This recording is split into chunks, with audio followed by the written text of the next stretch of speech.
Hey guys, welcome to X4Us YouTube channel. And the first thing I want to say, if you don't know Hindi, if you're not comfortable in Hindi, so you can, and if you still want to learn these things, okay, so you can check out my description where I give my blog post link of the same tutorial which is written in English. So just go and check out.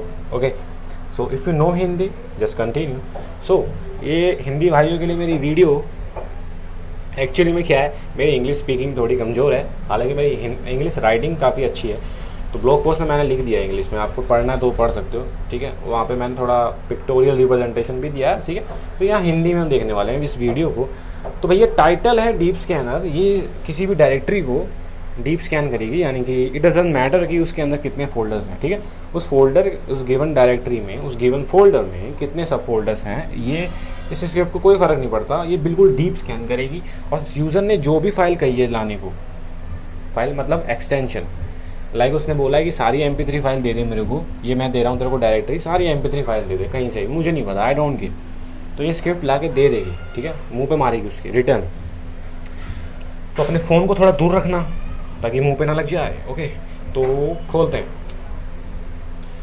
File scanner, ठीक है। सबसे पहले हम code को धीरे धीरे समझेंगे और यहाँ पे सबसे पहला हमने देखा एक एरे डिक्लेयर किया गया है। हालांकि इनिशियलाइजेशन के लिए मैंने कुछ इसमें दिया है नहीं अभी, जस्ट इसे खाली पीली रखा है मैंने, कुछ नहीं है इसमें, बट मैं अपेंड कर सकता हूँ इसमें, अब वो बाद में अपेंडिंग करेंगे। ये डेटाबेस नाम का एरे है, इसमें हम वैल्यूज़ यानी कि वो फाइल्स की नेम स्टोर करेंगे जो MP3 होंगे या जो भी यूज़र देगा, SH, MP3, MP4, ठीक है। जो भी एक्सटेंशन की फ़ाइल बोली गई है लाने को, उस एक्सटेंशन की फ़ाइल हम इसके अंदर स्टोर करते रहेंगे, उनके नाम। उसके बाद एक फंक्शन है स्कैनर नाम का, उसे अभी हम छोड़ देते हैं यहाँ पे। स्कैनर की इसकी बॉडी छोड़ो अभी। यहाँ पे मेन फंक्शन जो स्टार्ट होता है रीड कमांड से। यहाँ पे आपसे यूज़र से दो चीज़ें पूछेगा, पाथ एंड एक्सटेंशन। पाथ जो कि सेव होगा इस वेरिएबल में, एक्सटेंशन सेव होगा इस वेरिएबल में। नाउ नीचे आएंगे scanner path that scanner path ext sorry. तो दोनों वेरिएबल्स के साथ स्कैनर फंक्शन को कर दिया गया है एग्जीक्यूट। अब चलते हैं ऊपर। तो ये रहा अपना scanner function. First of all मैंने 3 वेरिएबल्स इंट्रोड्यूस किए हैं। फर्स्ट 2 जो हैं, सबसे पहले जो 2 हैं वो तो लोकल हैं। और लोकल क्यों, अगर मैं लोकल ना लूँ तो क्या होगा, उसके बारे में हम थोड़ा बाद में बात कर लेंगे। फिलहाल इतना जान लो लोकल वेरिएबल्स। हालांकि लोकल वेरिएबल्स क्या होते हैं इसके बारे में हम पहले भी बात कर चुके हैं, और यहाँ क्यों स्पेशली लोकल लिया गया है उस पर मैं बता दूंगा थोड़ी बाद में। फ़िलहाल लोकल वेरिएबल्स हैं 2, तीसरा लोकल नहीं है और इसकी ज़रूरत भी नहीं है लोकल होने की, बिकॉज स्कैनर को जितनी बार मैं कॉल करूँगा ext की वैल्यू सेम ही रहने वाली है, क्योंकि एक्सटेंशन तो हमें यूज़र से मिल चुका है, वो ही रहने वाला है, बदलेगा नहीं रन टाइम पे। लेकिन जो शुरू के 2 वेरिएबल हैं, पाथ टू बी स्कैंड जो कि यूज़र ने दिया है इनिशियली, वो मैंने यहाँ path to be scanned variable में सेव कराया, और फाइल एक एम्प्टी स्ट्रिंग होल्ड कर रही है फ़िलहाल। आगे देखते हैं। नाउ मैं क्या कर रहा हूँ, इस वाली लाइन पे cd कर रहा हूँ जो कि पाथ वेरिएबल है, पाथ टू बी स्कैंड उसके अंदर। उसके बाद मैं उस डायरेक्टरी में चला गया जो यूज़र ने दी थी। अब मेन लॉजिक पार्ट यहाँ से स्टार्ट होता है और इसी को हमें समझना है। ये समझ में आ गया तो काफ़ी मज़ा आ जाएगा। तो फॉर लूप चला, ठीक है, कूल। नाउ फॉर लूप चला तो फॉर फाइल इन एस्टेरिस्क, रुको यार मैं ज़रा इससे स्प्लिट कर दूं ताकि साथ के साथ आपको चीज़ें दिखाता रहूँगा। ओके गाइस, तो ये रही स्क्रिप्ट और ये रही मेरी वो डायरेक्टरी जो यूज़र ने दी थी, मतलब जो मैंने दी होगी, समझ लो, एज्यूम कर लो मैंने यही डायरेक्टरी दी है अपनी करंट वाली, और इस करंट डायरेक्टरी में मैंने एक्सटेंशन दे दिया SH, ठीक। तो क्या होगा, देखो SH, ये सीधा SH एक्सटेंशन लेगा, डॉट के साथ मत दे देना, ठीक है। तो फॉर फाइल एक वेरिएबल है जो कि लोकली मैंने अभी यहाँ पे आपको डिक्लेयर किया हुआ है, जो कि अभी एम्प्टी है फ़िलहाल, लेकिन अब नहीं रहेगा। For file in list, according to syntax of for loop, यहाँ पे इन के बाद लिस्ट आती है और उस लिस्ट में एक एक करके ये फॉर लूप इटरेट करता है। लेकिन यहाँ पे लिस्ट की बजाय मैंने एक एस्टरिस्क का साइन दिया है जो कि बैश में एक स्पेशल मीनिंग रखता है, ठीक है।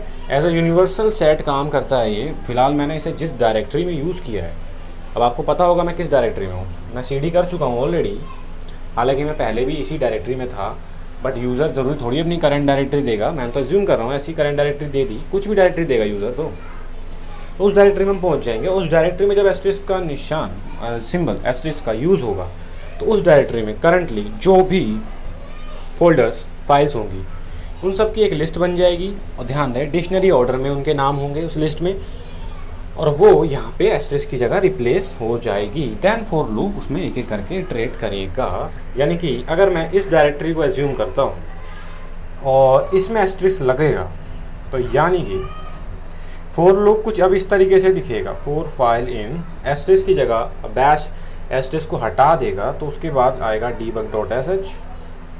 ठीक है, debug.sh। मैंने बोला था डिक्शनरी ऑर्डर में वर्ड्स होंगे, तो डिक्शनरी ऑर्डर में ही होंगे, चाहे वो फाइल हो फोल्डर हो। तो सबसे पहले डिक्शनरी ऑर्डर में debug.sh ही आएगा, उसके बाद ABCDHJIKL, नाउ फिर log.txt आएगा, उसके बाद L के बाद T वाले सारे आएंगे, P की नहीं सॉरी S आएगा, S के बाद T आता है। ठीक है, scanner.sh, देन test1 test2, ठीक है, ऐसे सो ऑन, ठीक है, test4 तक, एंड एट लास्ट W आएगा, wget.sh। ठीक है, ओके। सो कुछ इस तरीके से अब दिखेगा बैश के नज़रिए से। तो मैंने सिंपलीफाई कर दिया आपके लिए। अब बैश देखो फॉर लूप को तो पूरी लिस्ट मिल चुकी है जो कि इनके बाद से ही स्टार्ट होती है एंड तक, और ये लिस्ट स्पेस सेपरेटेड होती है। ध्यान रहे स्पेस सेपरेटेड होती है, हर एक वर्ड इंडिविजुअल स्ट्रिंग होगा, debug.sh individual string, then space log.txt एक इंडिविजुअल स्ट्रिंग है इस लिस्ट में।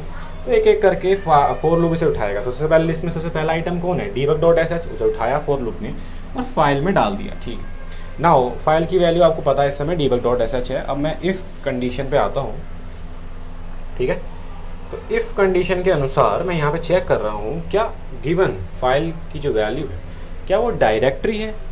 आपको पता होना चाहिए -d हम यूज़ करते हैं, -d के बाद जो भी आर्गूमेंट देते हैं एक्चुअली वहाँ फोल्डर या फाइल का नाम देते हैं, और वो हमें बताता है कि वो फोल्डर एग्जिस्ट करता है कि नहीं। और बेसिकली इससे हमें ये भी पता चल जाएगा कि पर्टिकुलर जो हमने दिया है वो फाइल है या फोल्डर है। बिकॉज अगर जो हमने नेम दिया है फोल्डर का और एक्चुअली में वो रियल में वो फोल्डर है ही नहीं, तो एरर आएगा, और मतलब ये फॉल्स देगा, और फिर इफ़ के अंदर पार्ट एग्जीक्यूट नहीं होंगे। तो ये तभी ट्रू देगा जब गिवन फाइल की वैल्यू सच्ची में डायरेक्टरी होगी। ओके, तो यानी कि ये फॉल्स होने वाला है। और इफ़ के अंदर फॉल्स होने का मतलब इफ़ के अंदर आप नहीं जा सकते, तो सॉरी ब्रो। इफ़ के अंदर एक और इफ़ है तो वहाँ पे भी जाहिर सी बात नहीं जा सकते। जब पहले इफ़ के अंदर नहीं गए तो दूसरे इफ़ के अंदर कैसे जाओगे, क्योंकि ये तो नेस्टेड इफ़ है। तो ओके, तो पूरा पार्ट ही स्किप हो जाएगा और नीचे आएंगे यहाँ पे इस वाले इफ़ में, जो कि अलग नई स्टेटमेंट है, और ये नेस्टेड नहीं है उस पहले वाले इफ़ में, ये अलग ही अपना इंडिविजुअल इफ़ है। तो यहाँ मैं अब चेक कर रहा हूँ फाइल, अच्छा थोड़ा छोटा करूँ ये आपको दिखे कि क्या है यहाँ पे, थोड़ा सा और, हाँ अब ठीक। तो यहाँ पे आप देख सकते हो इफ़ देन फाइल, उसके बाद मैंने 2 हैशटैग निशान लगाए हैं, फिर स्टार लगाया है, फिर डॉट लगाया है। तो एक्चुअली में मैं क्या कर रहा हूँ यहाँ पैरामीटर एक्सपेंशन का यूज़ कर रहा हूँ। ये ब्यूटी है बैश की पैरामीटर एक्सपेंशन, काफ़ी कूल फीचर है। मैं इससे ट्रिमिंग कर सकता हूँ किसी भी स्ट्रिंग की, और फाइल वेरिएबल में इस समय जो वैल्यू है वो debug.sh है, और debug और ये जो लाइन है ये किसी भी स्ट्रिंग में डॉट के लेफ़्ट वाली, एक मिनट, राइट लेफ़्ट, हाँ, डॉट के लेफ़्ट वाली जो भी वैल्यू उसको उड़ा देगी, और डॉट के राइट में जो भी है वो आपको दे देगी। डॉट के राइट में debug.sh में डॉट के राइट में क्या है sh, वो आपको मिलेगा। यानी कि अब यहाँ पे sh लिखा है। ठीक है, तो ये कुछ guys, okay sorry wait okay, so if, तो ये कुछ इस तरीके से दिखने वाला है। इफ़ फाइल की जगह आप कट पीट के sh बचा है, और नाउ इक्वल्स टू में मैं ext की वैल्यू से चेक कर रहा हूँ, ext की वैल्यू भी sh ही है जो यूज़र ने दी थी मान लो।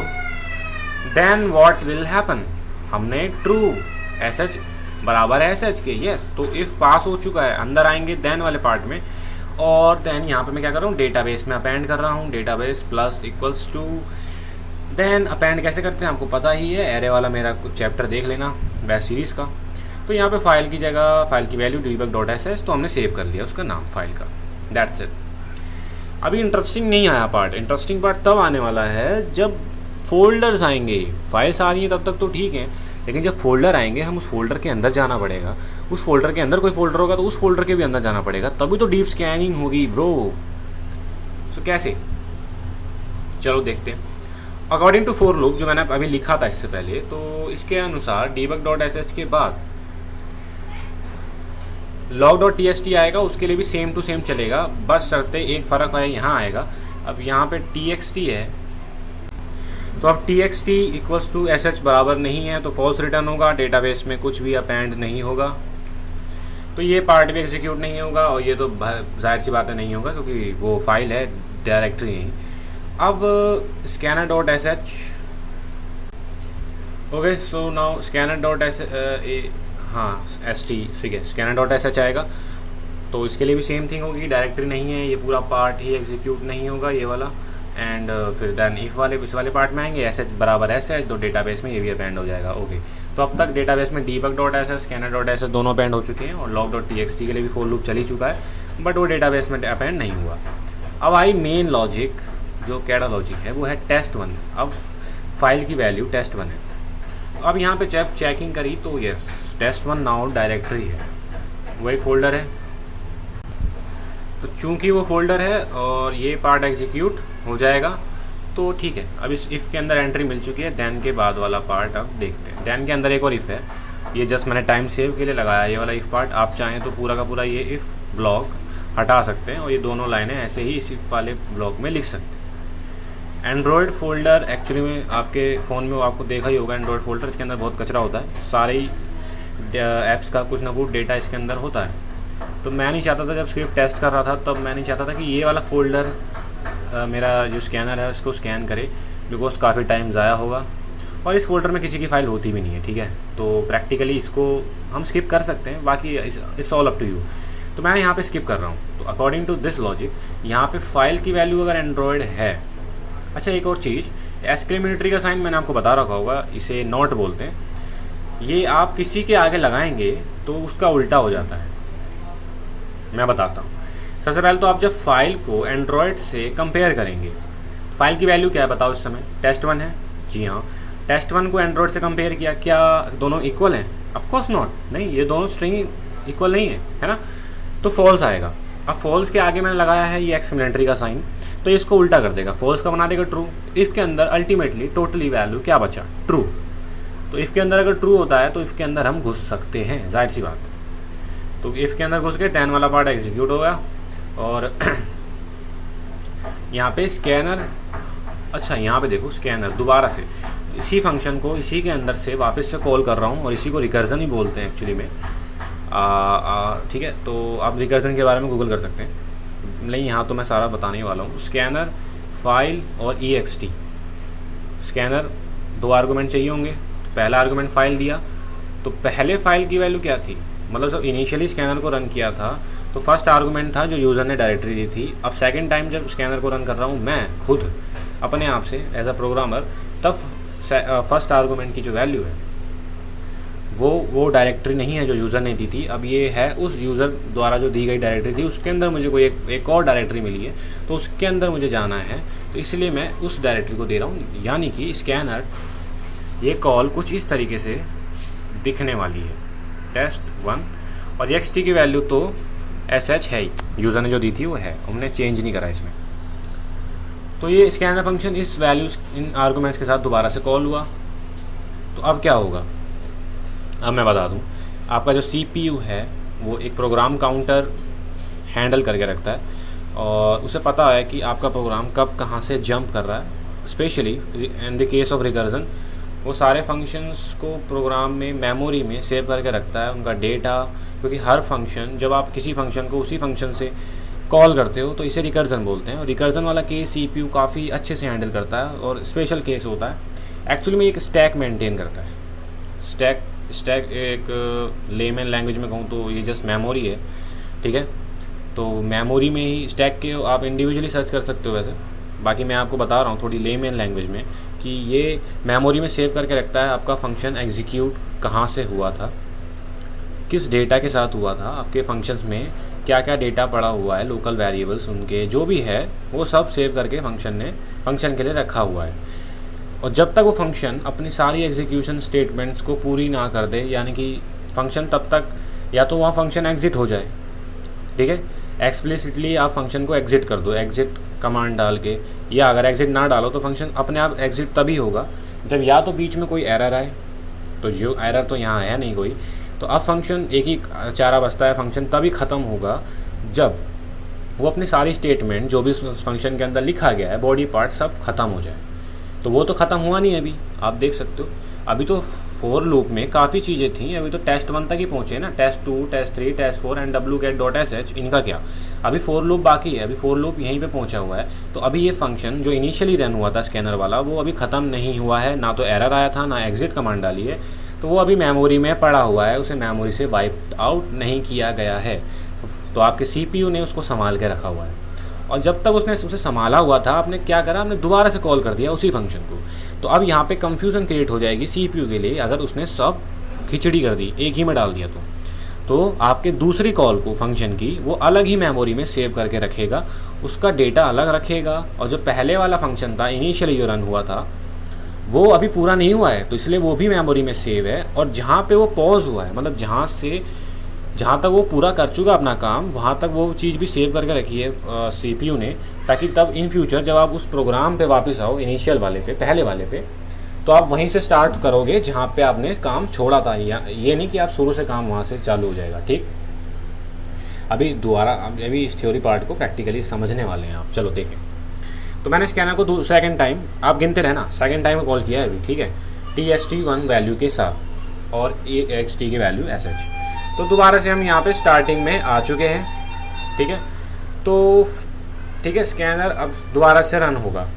ये दूसरा वाला स्कैनर है, पहले वाला स्कैनर अभी मेमोरी में पड़ा हुआ है और वो पॉज स्टेट में है, और कहाँ पे पॉज हुआ है वो यहाँ पे इस लाइन पे पॉज हो चुका है। इस लाइन से एक नया मेमोरी में फंक्शन चालू हो गया है, और पहले वाला यहीं पे अटक गया, यानी कि अगर ये दूसरे वाला जब ख़त्म हो जाएगा ना, तो फंक्शन पहले वाला चालू हो जाएगा, पहले वाला, यस, आपके प्रोग्राम का जो कंट्रोल है वो पहले वाले फंक्शन के पास वापस भेज दिया जाएगा, और वो फंक्शन वहीं से चालू हो जाएगा जहाँ पे छूटा था, तो यहाँ से चालू हुआ था। बेसिकली यहाँ पे पहले वाला फंक्शन अटका हुआ है, तो जब वापस हम आएंगे तो ये फंक्शन इस लाइन इसकी नेक्स्ट लाइन से, यानी कि CD वाली लाइन से कंटिन्यू हो जाएगा। फिलहाल तो अभी सेकंड फंक्शन पे देखते हैं। तो सेकंड कॉल हम स्टार्टिंग से आ रहे हैं, तो लोकल पाथ ये अब पार्ट 2 भी स्कैंड में फर्स्ट आर्गूमेंट दिया है वो जो कि test1 है, और लोकल फाइल अभी दोबारा से मैंने एक लोकल वेरिएबल डिक्लेयर किया है और ये empty है, और EXT में अगेन SH ही है। तो हम CD पार्ट 2 भी स्कैंड, ओके, नाउ हम इस करेंट डायरेक्टरी में यहाँ थे फिलहाल, लेकिन अब हम CD कर चुके हैं, CD test1, इस स्टेटमेंट का मतलब यही तो है, CD test1, तो अब हम test1 फोल्डर के अंदर आ चुके हैं, जी हाँ। तो अब हम लूप चलाएंगे दोबारा से, और ये अलग ही मेमोरी में होगा, ध्यान रखें इनके वेरिएबल्स को पहले वाले फंक्शन के वेरिएबल्स से मत मिलाना, ये अपने खुद के मेमोरी में अलग वेरिएबल्स हैं इसके, इनकी खुद की वैल्यू अलग होगी। इस सेकंड वाले फंक्शन में कुछ भी चेंज होगा तो वो पहले वाले फंक्शन के वेरिएबल में नहीं आने वाला, मतलब रिफ्लेक्ट नहीं होगा, उसकी अलग वैल्यू वैसी की वैसी रहेगी जैसे छोड़ी थी, ध्यान रहे। यहाँ पे आप कुछ भी चेंज कर दो वो पहले वाले फंक्शन में रिफ्लेक्ट नहीं होगा डेटा में, ओके, और कब रिफ्लेक्ट होगा वो भी मैं आपको बता दूंगा। ओके, तो CD test1 कर चुके हैं हम, ठीक है, तो कर दिया CD test1, एग्जीक्यूट हो चुका है, एक मिनट, सॉरी test1, ओके। तो यहाँ पे क्या पड़ा है देख लेते हैं। यहाँ पे 4 फाइल्स पड़ी हैं, T1 T2 T3 T4 के नाम से। अच्छा, वीडियो लंबी होने वाली है, कोई बात नहीं, आपको नॉलेज चाहिए, ठीक है, टाइम बचा के कहाँ जाओगे, ठीक है। सो अब यहाँ पे लूप चलेगा, अब एस्टेरिस्क की जगह क्या आ जाएगा, ये लिस्ट आ जाएगी, यानी कि अब ये फोर लूप कुछ इस तरीके से इंटरनली दिखने वाला है, फोर फाइल इन। अब एस्टेरिस्क की जगह बैश रिप्लेस कर देगा, अब आएगा यहाँ पे T1 T2 एंड T4 तक, ठीक है, ये लिस्ट बन गई स्पेस सेपरेटेड। नाउ पहली आइटम उठाएगा फोर लूप जो कि T1 है, और T1 उठा के फाइल में डाल देगा। नाउ चेक करेंगे क्या ये डायरेक्टरी है, ऑफ कोर्स इट्स नॉट, तो पूरा पार्ट इफ वाला ये ख़त्म।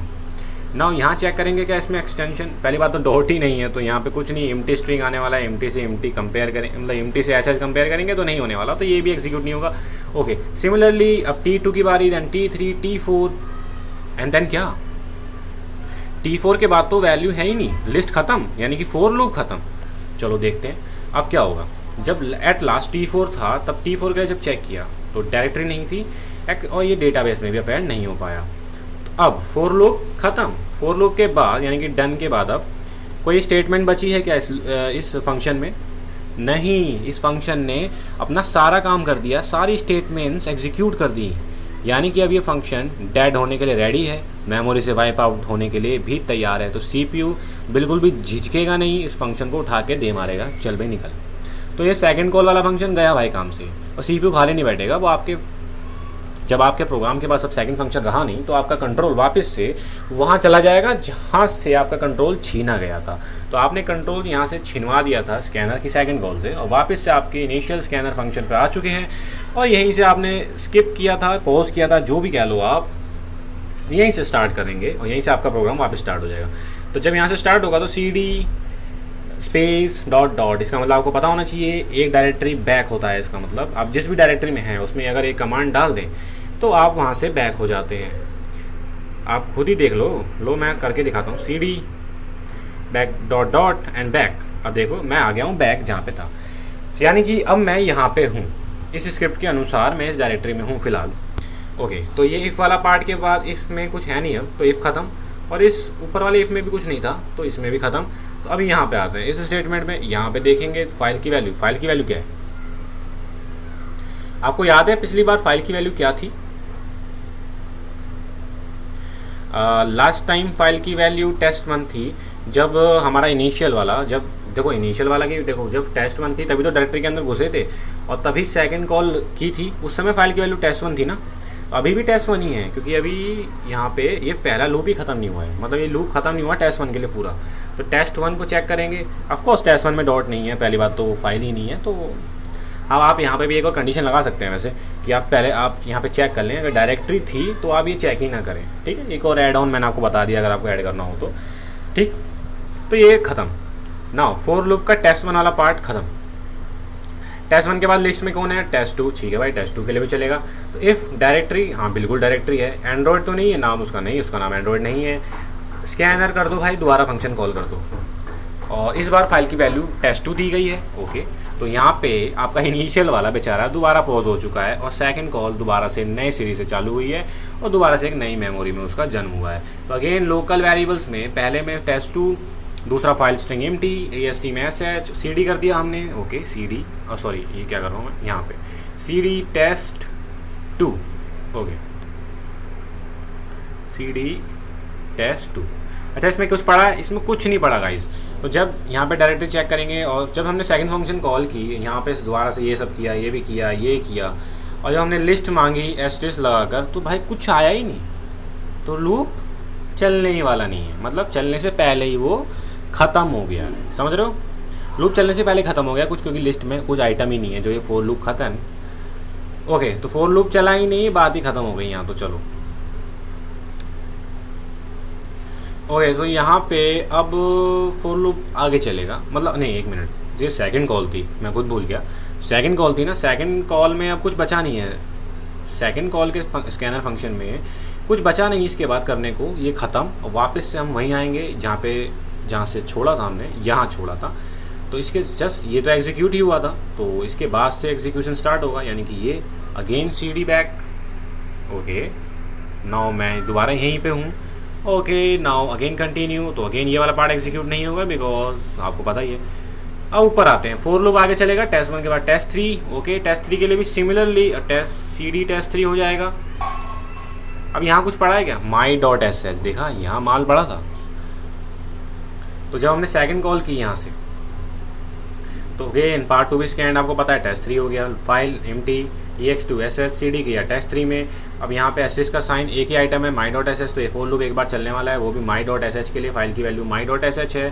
क्या ये डायरेक्टरी है? नहीं, तो ये पार्ट नहीं होगा। यहाँ देखते हैं क्या इस फाइल नेम के अंदर ex जो इसका एक्सटेंशन है वो sh है, बिल्कुल sh है। तो डेटाबेस में आप एंड कर दो, और यहाँ पे लूप में अब कुछ है नहीं, तो लूप ख़त्म। तो सेकंड कॉल ख़त्म, ठीक है। अगेन सेकंड कॉल ख़त्म, तो फिर दोबारा से यहीं पे आ गए, CD बैक किया। देख रहे हो भाई साहब रिकर्जन की ब्यूटी। तो आप test3 test4 के लिए भी सेम यही चीज़ होने वाली है।